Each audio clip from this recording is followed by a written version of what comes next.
No ar, ponto de encontro. Um convidado especial, um assunto interessante, importante para você conhecer, aprender e saber mais. Ponto de encontro. Agora, na Santana FM. Ok, 16h33. Nós chegamos aqui agora no nosso encontro com o Dr. Francileno Bonifácio. E hoje nós vamos falar de um tema que me causou curiosidade também. Boa tarde, doutor Francileno, tudo bem? Boa tarde, tudo bem? Eu falei que você estava chegando, você devia estar na consulta. Vai estar na consulta, daqui a pouco ele está chegando por aqui. Depressão na infância. Tudo bem, infância, a gente considera infância o quê? Do lado psicológico até 14, 15 anos, mais ou menos, é infância? Ou menos um pouquinho? Não, menos um pouco. Aí a pessoa já entra na fase da adolescência. Né? 11 anos, né, mais ou menos? Isso. 10 para os 12 anos. 12 anos. Mas me causou estranheza. A Paloma me passou informação, eu acho que você havia dito, ela que levantou na pesquisa, que crianças de 5 meses já podem ser acometidas de depressão. Pode acontecer. Mas o menino não sabe nem chorar direito ainda. Mas acontece, muitas vezes, fator emocional, às vezes dentro da casa, da família, dependendo do conflito, do ambiente, o que está acontecendo, as crianças podem entrar sim em depressão. E isso gera, diversos transtornos, porque muitas vezes a família não tem consciência disso, a família não sabe que isso pode acontecer. Minha criança está chorando demais, eu não sei o que está acontecendo, e muitas vezes pode ser depressão, na infância mesmo. Mas como é que eu vou descobrir os sintomas? Porque a criança de 5 meses, ele sabe que o menino come, dorme, chora e enche as fraldas, né? Dorme, chora, enche as fraldas. Dorme, chora, enche as fraldas. Como é que a gente vai descobrir que o menino de 5 meses, acho que é meio difícil, depressão? Olha, geralmente assim, para o psiquiatra ele descobrir, e diagnosticar que aquilo ali é depressão, geralmente tem que ocorrer, por exemplo, a criança chora 3 dias direto, durante 2 semanas. Se aquele sintoma está persistindo, pode sim ser uma depressão. Se o sintoma persistir em 2 semanas ou mais, aí o psiquiatra vai diagnosticar e dizer se é depressão ou não, ou pode ser algum outro incômodo também. Aí no caso, a família tem que levar realmente a criança, ao psiquiatra, para ver o que está acontecendo. Eu ia até depois lhe convidar para a gente falar sobre a depressão pós-parto, tá? Mas eu vou fazer a pergunta agora com relação à criança. A criança, ela pode, então, tenra idade, novinho, bebezinho, manifestar um quadro de depressão em razão da gravidez, do processo de gestação, ou porque a mãe teve problemas emocionais durante a gestação, ou sofreu até depressão durante o período gestacional, e isso afetou o bebê? Pode acontecer. Por quê? No momento da gestação, o que acontece? Naquele momento, a criança não está só recebendo o alimento, não está recebendo o alimento só para o seu desenvolvimento físico, mas também está recebendo hormônios, está desenvolvendo no todo. Então, o que acontece? Muitas vezes, talvez o casal briga muito, às vezes a criança não era uma gravidez indesejada, às vezes teve tentativas até de abortos, alguma coisa assim, e isso tudo passa para a criança. Tudo passa para a criança. Então a criança já pode nascer com uma predisposição à depressão, ou até mesmo a predisposição a outros transtornos, não só a depressão, mas para outros transtornos. No caso, por exemplo, o que acontece também com pais, por exemplo, a mãe, ela é fumante. Muitas vezes a mãe que é fumante a criança já nascer com vontade até mesmo de fumar. Ela não entende, não sabe o que é, mas ela está com desejo da nicotina. E a criança chora muito. Então tudo que acontece no ambiente, acontece na questão hormonal da mulher, pode passar para a criança, até mesmo a questão, se na família já teve algum histórico de depressão, pode passar, pode ser um fator, a depressão advinda de questões biológicas, questão do ambiente, questão social. Então pode levar a criança à depressão. alguma relação, aí já vamos para os meninos crescendo um pouquinho mais, porque não tem como falar que um bebê é hiperativo, né? Agora só uma pergunta antes de fazê-la. Emocionalmente, porque a gente vê que fisicamente, intelectualmente, as crianças de hoje, elas que nascem atualmente, elas têm comportamentos bem diferentes de crianças da minha época, que nasceram há 30, 35, 40 anos atrás. A priori, por exemplo, as crianças antigamente eram enroladas, né? As mães exprimiam os meninos em manta, o menino nem mexia o braço, né? Não podia tomar um vento que, nossa senhora, coeiro, não sei. Coeiro, e coisas que, se você for fazer com a criança hoje, um médico endói da cabeça. Geralmente levava até 7 dias para a criança abrir os olhos, né? Não é? Para as pessoas irem em casa para visitar a criança, aquela frescura toda. E chegou a essa conclusão que, pelo contrário, você já impedia a criança de criar uma autoimunidade. O meu garoto, por exemplo, quando bebê, a minha mulher quis, no início, criá-lo com esse tanto de pano, e o menino chorou 3 noites direto lá em casa, ninguém aguentava o menino chorando, e eu falei assim, olha, não é excesso de roupa. E arranquei a roupa do menino todo, e ele dormiu, mas ficou uma maravilha. Eu dormo pelado até hoje. Em resumo, há uma diferença muito grande de geração. A manifestação emocional das crianças também mudou. O que acontece? A questão emocional, né, o que acontecia no passado acontece hoje também. O que acontece hoje, muitas vezes, Luiz, é o seguinte: hoje os pais, eles estão passando menos tempo com os filhos. Então, por exemplo, a criança, eu já falei para você que já dei aula, sou professor de canto, sou professor de teatro, sou psicólogo também, né? Então, já tive alunos que muitas vezes a maior reclamação era: faz aula de canto, faz aula de teatro, faz inglês, faz espanhol, faz um monte de coisa. E não vejo meu pai nem minha mãe. E não vê o pai, não vê a mãe. Então a criança, ela vive naquela, né, toda aquela atividade, aquela rotina, um monte. O pai quer preencher a vida do menino com a ausência dele. Isso, e muitas vezes a carência, né, afetiva acontece, e a criança muitas vezes se sente vazia. Então a depressão, por exemplo, é um sentimento, né, muito, é como se fosse um luto, né? Você perdeu alguém, você perdeu um familiar muito querido e fica aquele buraco. Então a pessoa que está sofrendo, por exemplo, de depressão, acontece isso, ela tem aquele vazio e ela não consegue preencher ele com nada. Então a criança, ela está na atividade, né, na correria, muita coisa, muitas tarefas, e muitas vezes ela não faz realmente aquilo que ela quer, aquilo que realmente lhe dá prazer, às vezes, de estar com os pais. Então o que muda muitas vezes é só a rotina mesmo da criança. A alimentação também, a alimentação manda muito. Às vezes a criança está muito agitada porque muitas vezes ela está comendo muito doce, está comendo, né, ou coisas que vai fazê-la, né, ter uma adrenalina muito mais aumentada, né? Então a criança vai sim apresentar uma agitação maior, uma hiperatividade. Mas a hiperatividade, ela tem relação com a depressão?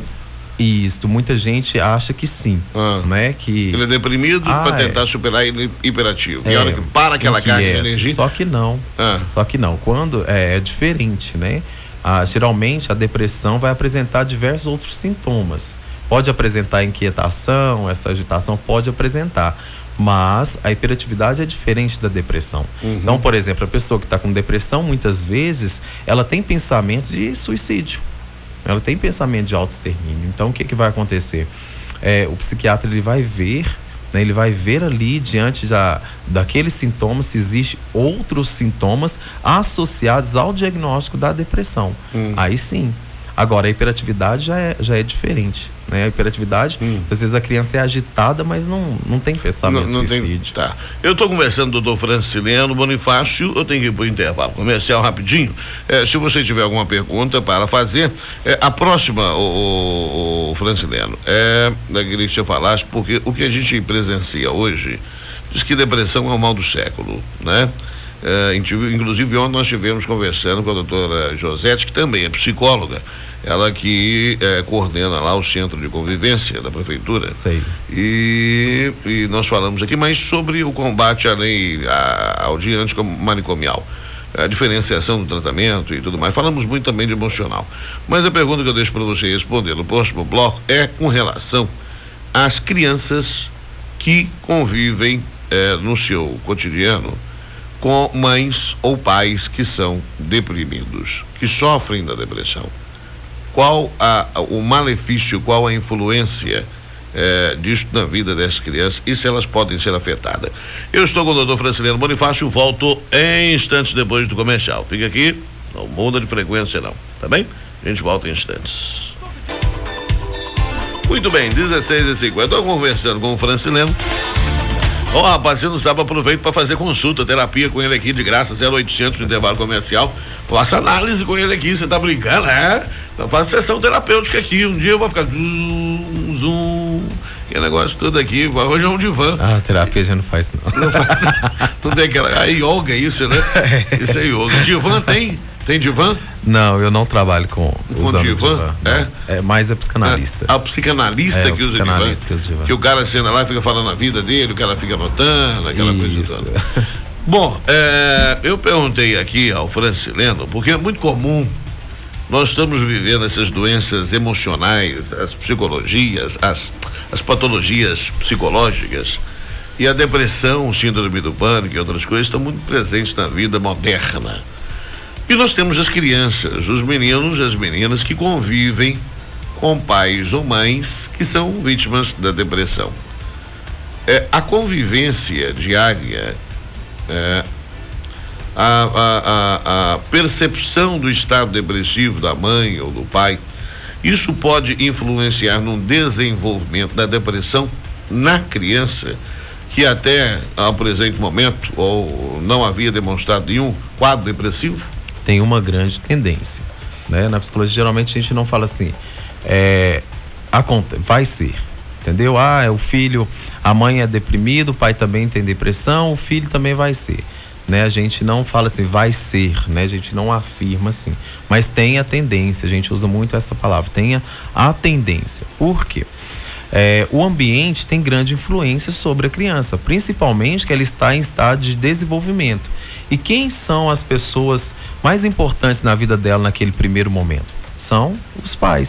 Então, a forma que o pai, a mãe, né, ela vai observar e muitas vezes vai copiar aquele comportamento, vai copiar aquele estilo de vida, aquele modo de pensar, né, aqueles princípios, né, aquela ideia às vezes negativa, muitas vezes, ele vai pegar para ele e vai acreditar naquilo. Então, o que acontece muitas vezes? Os nossos pais, né, eles vêm com uma ideia muitas vezes distorcida de mundo, uma visão de mundo, e nós, né, nos tornamos pais, passamos para os nossos filhos também essa visão distorcida, né, passamos essa visão de mundo para os filhos. Dependendo da situação, existem, porque a personalidade, cada um é diferente um do outro. O que pode acontecer? A criança, muitas vezes, ela vai buscar outras pessoas para ser referenciais para elas, onde elas vão encontrar assim um poder de resiliência, ou seja, ela vai poder se articular, ou seja, buscar soluções, buscar uma outra forma de enxergar o mundo, né? Porque sempre ela teve a dos seus pais, ela vai buscar uma outra forma de enxergar o mundo e ver que o mundo não é só aquela resumida dentro de casa. Então ela vai ver que, né, ela não precisa ficar alimentando pensamentos negativos, alimentando aquelas ideias, né, que ele aprendeu dentro de casa. Então ele vai poder articular, buscar outros referenciais e assim poder, né, ficar livre, né, da depressão e nem entrar em depressão. Há a possibilidade das crianças criarem uma rejeição e crescerem com uma rejeição pelo pai ou pela mãe que sofra depressão? Pode ocorrer muitas vezes. Igual eu falei, depende muitas vezes como essa criança vai ter essa visão de mundo, né? E muitas vezes essa criança pode se revoltar muitas vezes, né? Pode às vezes deixar, né, ali o lar e procurar outros meios de viver. Viver, né, mais afastadamente. Mais afastada, melhor assim. Para não ter que, às vezes, quando já jovem, depois de adolescente e adulto, não ter que passar ou conviver com aqueles momentos que conviveu na infância. Isso, às vezes aquele ambiente faz a criança ter a aversão, né? Aquele lugar, muitas vezes aquele local faz mal para a criança, então ela vai procurar algum lugar que vai gerar prazer, que vai gerar satisfação para ela. Dados do IBGE dão conta de que um número maior de mulheres são afetadas pela depressão em comparação aos homens. Isso acontece no caso de meninos e meninas também? Muitas vezes, como nós já até conversamos sobre isso, a mulher, ela tem o emocional dela é muito mais aflorado, né?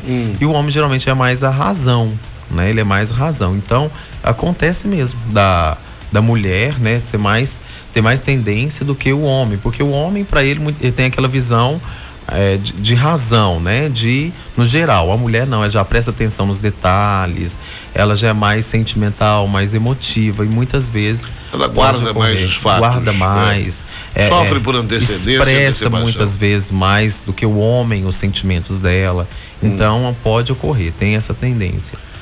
Depois de passar por uma depressão na infância, porque tudo estágio, ela pode sair desse estado depressivo. Pode. Né? Há riscos quando adulto de ter uma recaída? Por esse motivo que é necessário e muito importante que essa pessoa ela esteja num bom profissional, né? Que ela faça um bom tratamento. Para quê? Ela, após a alta, né, do tratamento psicológico, psiquiátrico, ela possa encontrar, né, ter aprendido mecanismos, ferramentas para ela poder lidar com, muitas vezes, com situações estressantes, com situações que podem levá-la, que podem eliciar novamente a depressão, trazer novamente a depressão. Então, se ela sabe muito bem, tem um bom manejo, aprendeu as ferramentas direitinho, naquela situação, ela vai conseguir sair dela e não ter a recaída. Para a gente fechar no caso daquele que já é hoje adulto, que é um tempo já chegando ao final, e ainda tem uma pergunta aqui do ouvinte aqui para fazer. Deixa eu ver se aqui no WhatsApp tem, que eu me descuidei do WhatsApp. De repente tem pergunta no WhatsApp, eu não vi. Não. Para o já depressivo, né? Já cometido pelos males emocionais, os mais variados, só o uso do medicamento, ansiolíticos, antidepressivos, calmantes, só isso é o suficiente para manter o seu equilíbrio por um longo tempo? Olha, geralmente os antidepressivos, o que vai acontecer? Os ansiolíticos, o que vai acontecer com a pessoa? Ela vai aliviar o sintoma, muitas vezes até melhorar mesmo os sintomas, mas a terapia vai fazer com que a pessoa ela descubra a causa daquela depressão.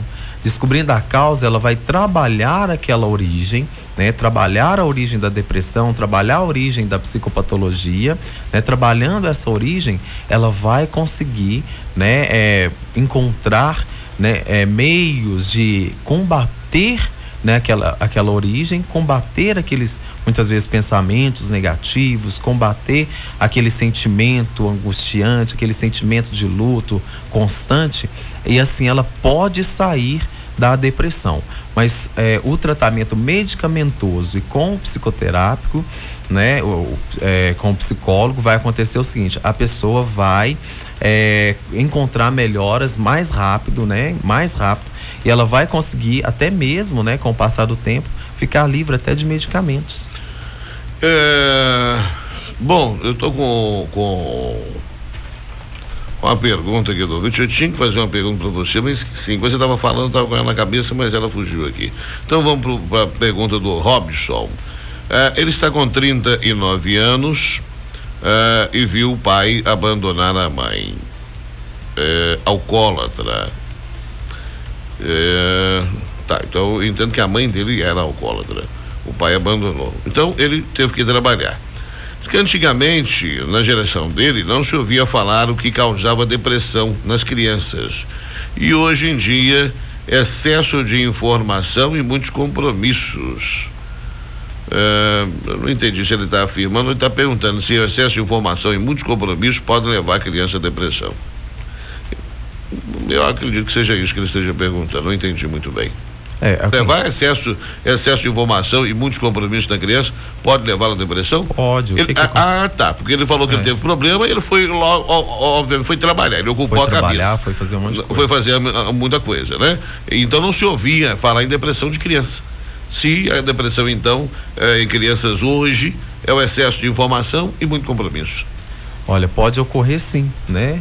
Muitas vezes, o que acontece? Igual eu falei no início, o pai, ele coloca muitos afazeres para a criança, ou até mesmo a pessoa, ela, no caso, né, dele, teve que assumir um compromisso muito cedo, muitas vezes, né, talvez ali, teve que assumir e a vida, né, cada vez mais só cobrança, e muitas vezes a pessoa deixa de fazer alguma coisa prazerosa.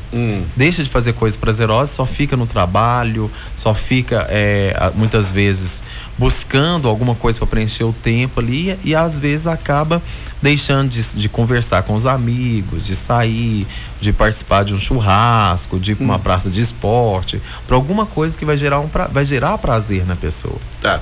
Tem um dito popular que eu não sei se é verdade, eu às vezes falo, diz que essa coisa de depressão,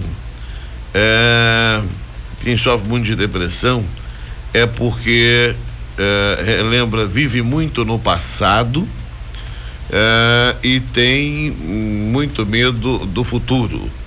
Por isso que a gente, para se equilibrar, tem que viver o presente.